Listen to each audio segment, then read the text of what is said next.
অবশেষে কি তবে সরাসরি রাজনীতিতে নামতে যাচ্ছেন শান্তিতে নোবেল জয়ী ডক্টর মোহাম্মদ ইউনূস? দেশের রাজনীতির মাঠ কি কাঁপিয়ে তিনি নতুন রাজনৈতিক দল এনসিপিতেই যোগ দিতে চলেছেন? এই মুহূর্তে বাংলাদেশের রাজনৈতিক অঙ্গনে সবচেয়ে বড় এবং আলোচিত রহস্যময় প্রশ্ন এটি এমন একটি খবর সম্প্রতি ছড়িয়ে পড়েছে যা সত্যি হলে বাংলাদেশের রাজনীতির ভবিষ্যৎ মানচিত্র পুরোপুরি বদলে যেতে পারে। গত 7ই মে চট্টগ্রামের একটি ঘটনা এই জল্পনাকে একদম তুঙ্গে নিয়ে গেছে। এমন একটি ঘটনা ঘটেছে যা দেখে দেশের বাঘা বাঘা রাজনৈতিক বিশ্লেষকরাও নড়ে চড়ে বসেছেন। অনেকে মনে করছেন এটি কোনো সাধারণ ঘটনা নয়, বরং এটি একটি বিশাল রাজনৈতিক সংকেত। এই বার্তা হয়তো ডক্টর ইউনূস নিজেই পরোক্ষভাবে দিয়েছেন।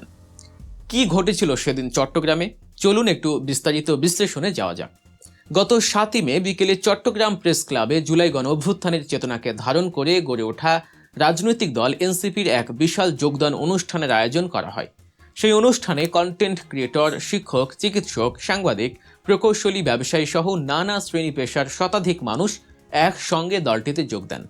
অবাক করার বিষয় হলো, দীর্ঘদিন ধরে রাজনীতি করা এলডিপি এবং বিএনপির বেশ কয়েকজন প্রভাবশালী নেতাকর্মীও সেদিন দল বদল করে এনসিপিতে যোগ দিয়েছেন। কিন্তু এত শত মানুষের ভিড়ে সবটুকু আলো কেড়ে নিয়েছে একটি মাত্র নাম বা একটি মাত্র পরিচয়। আর সেই পরিচয়টি হলো, সেদিন এনসিপিতে যোগ দেয়া ওই 100 জনের মধ্যে একজন ছিলেন ডক্টর মোহাম্মদ ইউনূসের পরিবারের একজন সদস্য।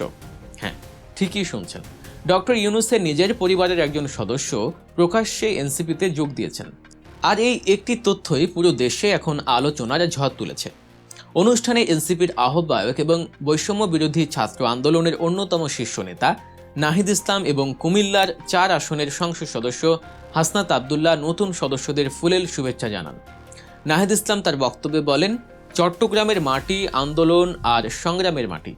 মাস্টারদা সূর্য সেন এবং প্রীতলতা ওয়াদ্দারের মতো বিপ্লবীদের চেতনা ধারণ করেই এনসিপি চট্টগ্রাম থেকে আরও সুসংগঠিত হবে।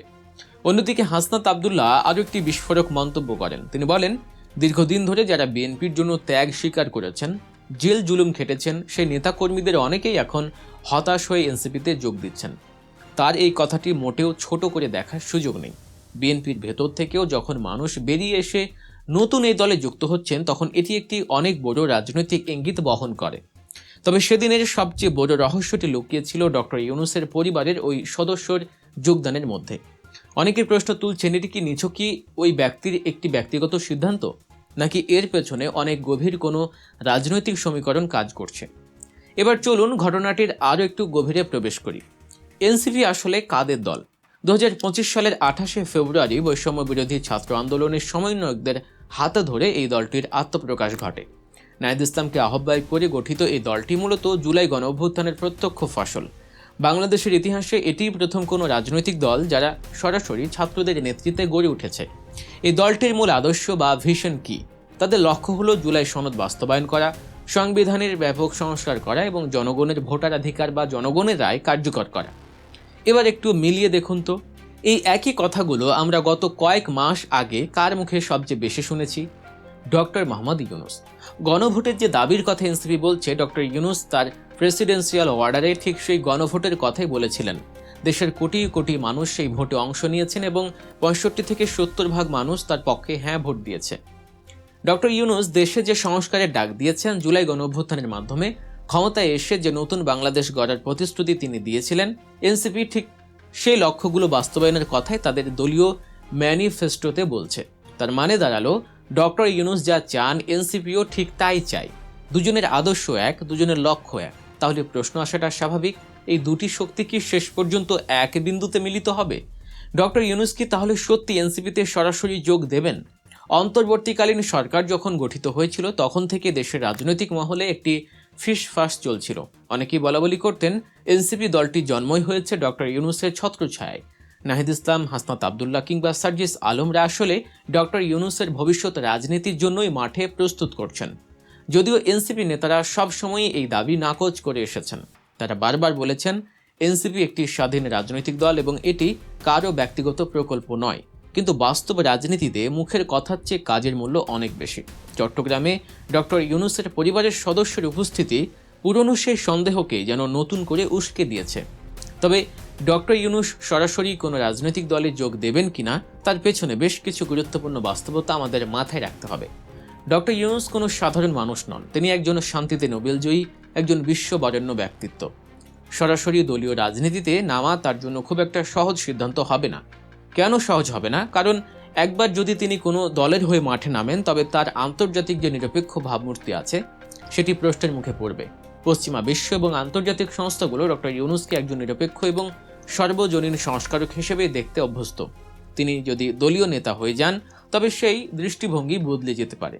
কিন্তু মুদ্রার উল্টোপিঠও আছে। রাজনীতিতে শেষ কথা বলে কিছু নেই। যদি ডক্টর ইউনূসের ডাকা গণভোটের রায় শেষ পর্যন্ত কার্যকর না হয়, যদি দেশের স্বার্থে যে সংস্কারগুলো করা প্রয়োজন সেগুলো কোনো কারণে আটকে যায়, যদি বিএনপি বা অন্য কোনো বড় দল তাদের দেয়া প্রতিশ্রুতি ভঙ্গ করে, তখন ডক্টর ইউনূসের সামনে কি পথ খোলা থাকবে? তিনি কি চুপচাপ তার স্বপ্নের অপমৃত্যু দেখবেন, নাকি সংস্কার বাস্তবায়নের জন্য নিজেই সরাসরি মাঠে নামবেন?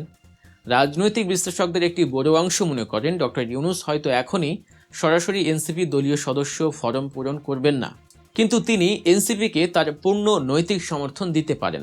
তিনি হয়তো প্রকাশ্যে বলতে পারেন যে এনসিপির লক্ষ্য এবং আদর্শের সাথে তার নিজের স্বপ্নের মিল রয়েছে। আর রাজনীতিতে এই একটি কথার ওজন কতটুকু জানেন? যদি ডক্টর ইউনূস এমন একটি বিবৃতিও দেন, তবে এনসিপি রাতারাতি দেশের সবচেয়ে আলোচিত এবং শক্তিশালী রাজনৈতিক শক্তিতে পরিণত হবে। কারণ বর্তমানে এনসিপির আসন সংখ্যা হয়তো কম, কিন্তু ডক্টর ইউনূসের মতো একজন আন্তর্জাতিক ব্যক্তিত্বের ছায়া যদি তাদের উপর পড়ে, তবে দলটির পরিচিতি এবং গ্রহণযোগ্যতা এক লাফে সবার ধরা ছোঁয়ার বাইরে চলে যাবে। দ্বিতীয়ত, আন্তর্জাতিক মহলেও এনসিপি একটি নতুন মাত্রা পাবে। বিদেশি রাষ্ট্রগুলো এবং আন্তর্জাতিক সংস্থাগুলো এনসিপিকে অনেক বেশি গুরুত্বের সাথে নিতে বাধ্য হবে। তৃতীয়ত, এর ফলে বিএনপির ওপর রাজনৈতিক চাপ বহুগুণে বেড়ে যাবে, কারণ তখন বিএনপির প্রতিপক্ষ শুধু কয়েকটি রাজনৈতিক দল থাকবে না, বরং বিশ্বজুড়ে সমাদৃত একজন ব্যক্তির নৈতিক সমর্থন পুষ্ট একটি তরুণ শক্তির বিরুদ্ধে তাদের লড়তে হবে। সর্বোপরি দেশের তরুণ প্রজন্ম যারা জুলাই বিপ্লবে রক্ত দিয়েছে, তারা আরও বেশি অনুপ্রাণিত হবে। তারা যখন দেখবে তাদের স্বপ্নের নেতার সমর্থন তাদের দলের প্রতি রয়েছে, তখন তরুণদের এই ঐক্যবদ্ধ শক্তিকে ঠেকানো প্রায় অসম্ভব হয়ে পড়বে। দর্শক, ডক্টর ইউনূস শেষ পর্যন্ত এনসিপিতে যোগ দেবেন কিনা, নাকি বাইরে থেকে তাদের সমর্থন দিয়ে যাবেন, এই প্রশ্নের চূড়ান্ত উত্তর শুধু ডক্টর ইউনূস নিজেই জানেন।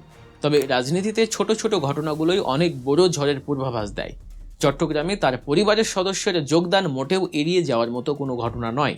যদি সত্যি সত্যি ডক্টর ইউনূস এনসিপির পাশে গিয়ে দাঁড়ান, তবে বাংলাদেশের রাজনীতি এক নতুন যুগে প্রবেশ করবে। একজন নোবেল জয়ী এবং একজন বিশ্ব নেতা যদি তরুণদের একটি দলের চালিকা শক্তি হন, তবে এই দেশের ভবিষ্যৎ রাজনীতি আর আগের মতো থাকবে না। আপনাদের কি মনে হয়, ডক্টর মোহাম্মদ ইউনূস কি শেষ পর্যন্ত সরাসরি এনসিপিতে যোগ দেবেন? তিনি যদি রাজনীতিতে আসেন, তবে সেটি দেশের জন্য কতটা সুফল বয়ে আনবে? আপনাদের মূল্যবান মতামত অবশ্যই কমেন্ট করে আমাদের জানাবেন। এমনই সব সত্য এবং গভীর রাজনৈতিক বিশ্লেষণ সবার আগে পেতে গল্প নিউজ চ্যানেলটি সাবস্ক্রাইব করতে ভুলবেন না। ভিডিওটি ভালো লাগলে লাইক দিন এবং অন্যদের জানার সুবিধার্থে শেয়ার করুন। ভালো থাকবেন, সুস্থ থাকবেন। আল্লাহ হাফেজ।